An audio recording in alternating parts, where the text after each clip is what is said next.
I was thinking while I was on my vacation this past week, a good investor takes in the knowledge that they can gather from the past, the present, and the future, and from that learns from the past, recognizes the present, and then predicts the future.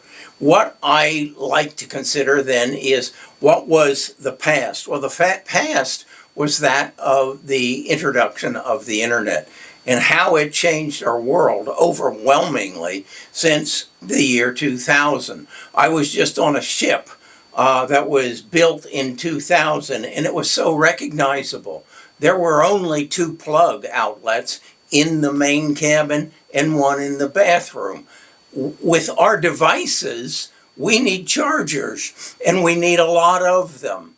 And that ship was a part of the past that has not kept up with the present or will be appropriate for the future. And it got me to thinking. We recognize now that as innovation, as technology changed in the 2000s, and we had the internet, which was provided to us by Cisco and other people who laid the lines and spread the coaxial cable, but they weren't really the ones who profited off of it. Oh, they made their money during the build out, but the real money was made by those people who monetized that. And who are they? Well, we know them as Apple, or as Amazon, Google, Apple, and Microsoft. Amazon taught us how to use the internet for e-commerce. Google taught us how to use it for search and then profit from advertising. Apple put a computer in our hand and created apps from which they could sell us products. And Microsoft completed the enterprise element. That was the past. Now we come forward to the present, and we're dealing with that of the AI build-out. Again, we go through a cycle that says that if you can identify the people who are going to do the build-out of artificial intelligence, you can make money, because they need chips, they need memory, they need networking, they need data centers, they need power, cooling, and an enormous amount of capital. If you can recognize, as we did at Best of Us Investors, and invest in those data centers and then those semiconductor companies, you can get extraordinary returns on your investments if you recognize what is happening and what needs to happen to clear the bottlenecks that will keep it from happening, to keep the bottlenecks that will keep the development from happening. And so we recognize, of course, that a big player was that of NVIDIA. And NVIDIA was a big winner, and it became an enormous company. Now we have to question its valuation and how it will fit into the next steps. But the companies that provide the housing for the NVIDIA chips, such as Iran and Navitas and Applied Digital, they still are reaping the benefits, as is CoreWeave, as these hyperscalers who are spending the money, the winners of the last the internet boom, the Amazon, Googles, and Microsoft, they're now spending money so that they can take advantage of this growth opportunity that they see coming in the future. And that creates the opportunities that we had in 2025 to exponentially grow our portfolio. So that takes us from the past to the present. Now we have to ask ourselves, what's going to happen in the future? And the future is going to be, or could possibly be, that of quantum computing. And I did a white paper that I want to share with you on exactly how this merger of IonQ,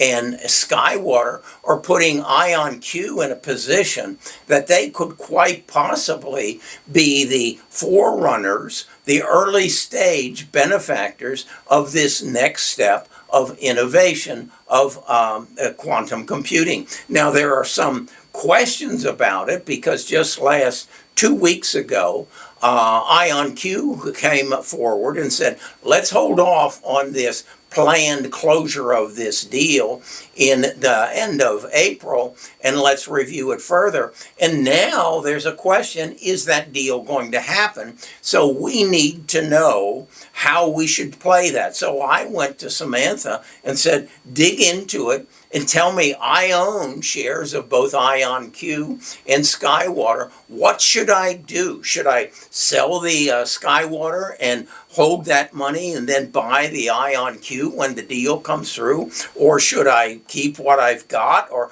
how should I exactly do it? It's very complicated. So that's why I created the white paper that you'll find a link to in the description, and you go listen to it. And then if you want more information, you can come to my website on a 14-day free trial and listen to the podcast that I created for both IonQ and Skywater to give my tribe members guidance on how to take care of this. Because I'm not saying IonQ is going to be the sum total and the NVIDIA of quantum computers, but someone is, and those others in the game don't have a foundry in the United States that will give us the ability to build the number of qubits. That's what they call them. They don't call them CPUs or GPUs. They call them qubits.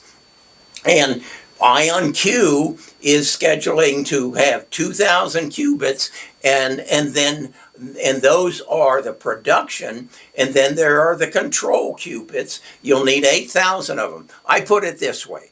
If you took 2,000 troops and put them on destroyers and took them to Iran and let them out and said, okay, now you got guns and you got the military weapons. Now just kill everybody. Now that would be what a ion or what a qubit, a production qubit would do.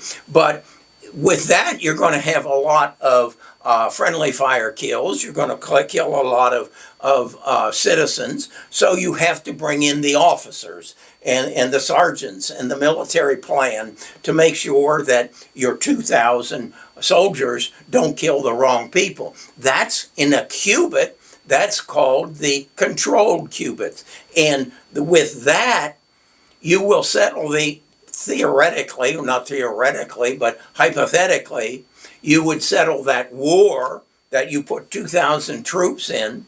It might take 6 months, but with the right controls, and again, we're talking about qubits now, you'll solve the problem in 20 minutes.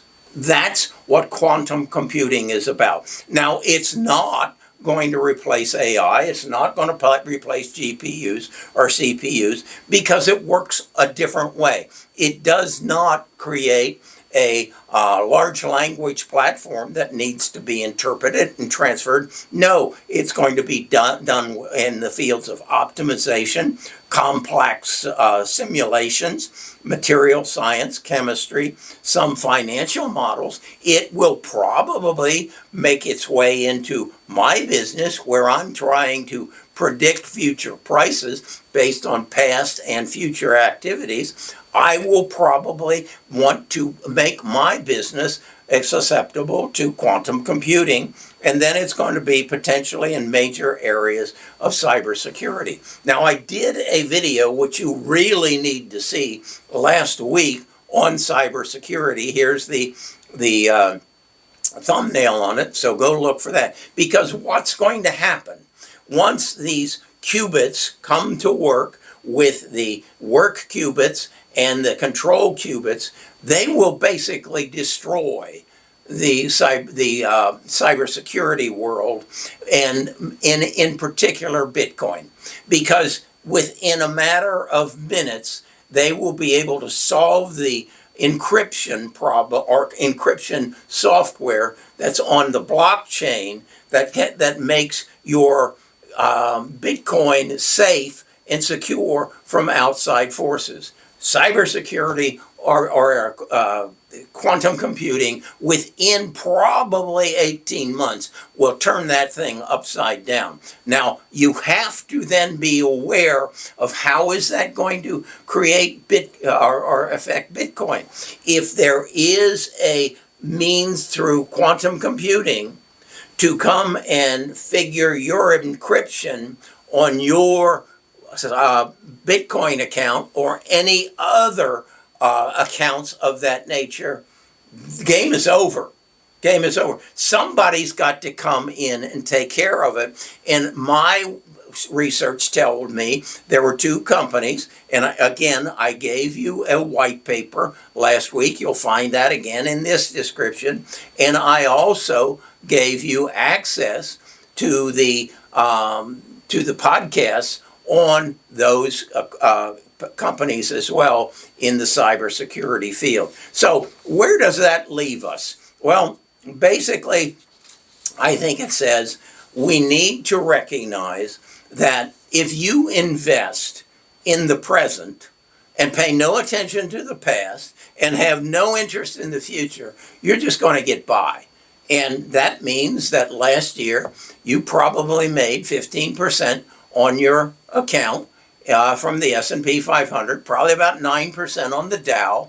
And if you invested in the Qs, you might have made as much as 20%. But if you had invested based on what you learned from the .com or from the internet, and you projected the bottlenecks that were going to be in the in front of Amazon, Google, Microsoft, and Meta, you would have invested in the bottlenecks, which were data centers and semiconductors and memory chips, and you would have made more money last year, as we did in Best of Us Investors, than you ever have in your life.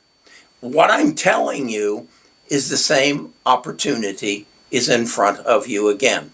We are not done with building out the infrastructure of the internet, but right behind that is what, and again, compare it to that of the internet. It was Cisco and the people who laid the cables. They made the money in the build out, but they did not make the money once it was implemented. And that is the same thing that is happening right now as we are changing the world of advertising. I did a video. Here's the thumbnail on it. It was on, I believe, March the 24th or something like that. And so you need to watch that and understand, where is AI going to make the biggest difference in your life? Because it's not Cisco that is now a $1 trillion company. It's the people who made the difference in your life as a result of the build out of the internet.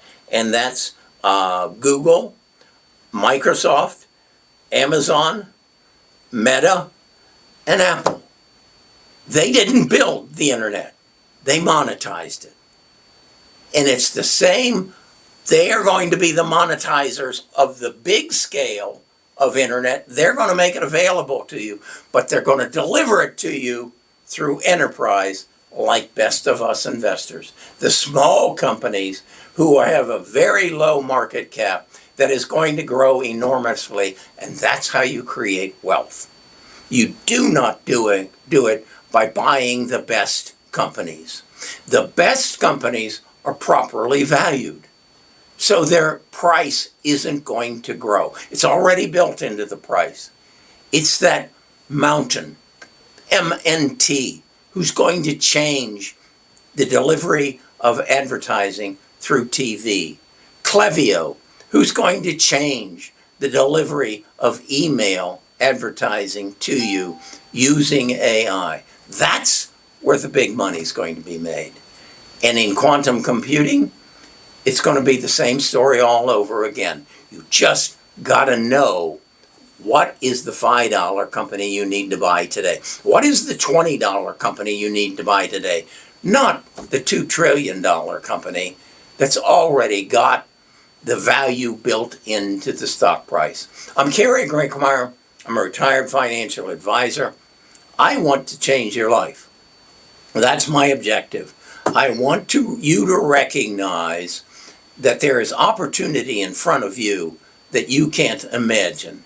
But if you will access the data, the information, read the white papers, watch the right videos, listen to the podcast, you too can double your portfolio over the next 3 years and maybe sooner.